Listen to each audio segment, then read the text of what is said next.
Bienvenue sur Microsoft TechNet. Dans le cadre de la mise en œuvre de la plateforme C'est excellent, nous allons voir dans cette e-démonstration l'implémentation des premiers services réseau et plus particulièrement l'installation et l'autorisation d'un serveur DHCP.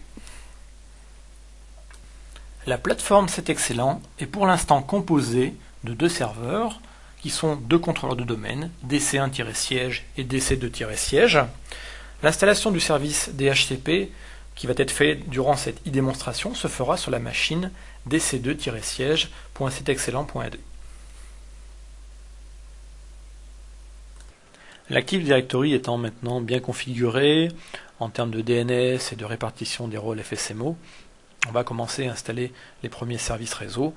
Donc le premier service réseau ici que je vais installer va être le service DHCP. Donc DHCP en fait permet l'attribution au travers du réseau de manière automatique d'adresses IP à des stations qui viendraient se brancher sur le réseau.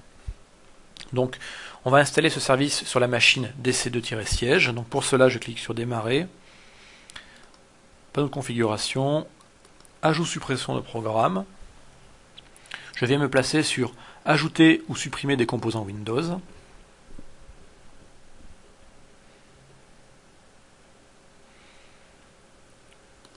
Je viens ici me placer sur service de mise en réseau. Je clique sur détail. Et je viens choisir ici protocole DHCP, abréviation de Dynamic Host Configuration Protocol. Je clique sur OK. Suivant.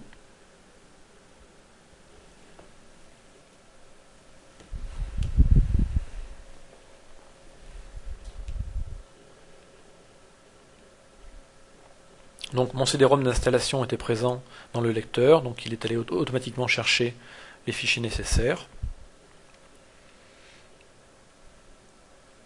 Donc à l'issue de cette installation, on verra qu'un nouveau service est disponible. Donc l'installation vient de se terminer, voilà. Je clique sur terminer. Je peux fermer ceci. Et si je regarde la console des services, je vais voir la présence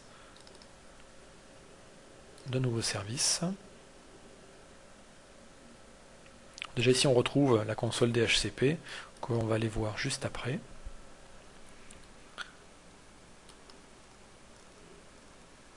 Et on retrouve ici le service qui s'appelle serveur DHCP qui permet donc la configuration DHCP des clients et puis leur attribution d'adresse IP et de paramètres au travers de tout ce qui est IP. Donc je ferme cette console, je vais venir dans démarrer tous les programmes, outils d'administration. J'ai ici ma console DHCP qui est présente. Donc j'exécute la console. Je retrouve ici ma machine qui est ici le seul serveur DHCP de mon réseau. Et on voit une petite flèche rouge qui indique que le service est pour l'instant désactivé. Effectivement, une des grosses nouveautés en termes de DHCP sur Active Directory, c'est le fait qu'on ne peut pas installer dans un réseau un serveur DHCP au sein d'un domaine, tout simplement pour des raisons de sécurité, que n'importe qui ne puisse pas installer un serveur. Pour qu'un serveur DHCP soit opérationnel, il faut l'autoriser dans l'Active Directory. Donc je suis connecté actuellement avec un compte qui est administrateur du domaine, et également d'ailleurs administrateur de l'entreprise. Je vais sélectionner la machine, faire bouton droit, et sélectionner autoriser.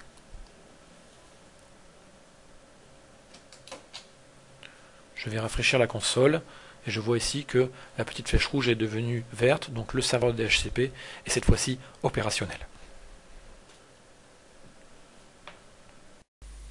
Cette e-démonstration est maintenant terminée, je vous remercie de l'avoir suivie et à bientôt sur Microsoft TechNet pour la suite de l'installation de la plateforme C'est excellent.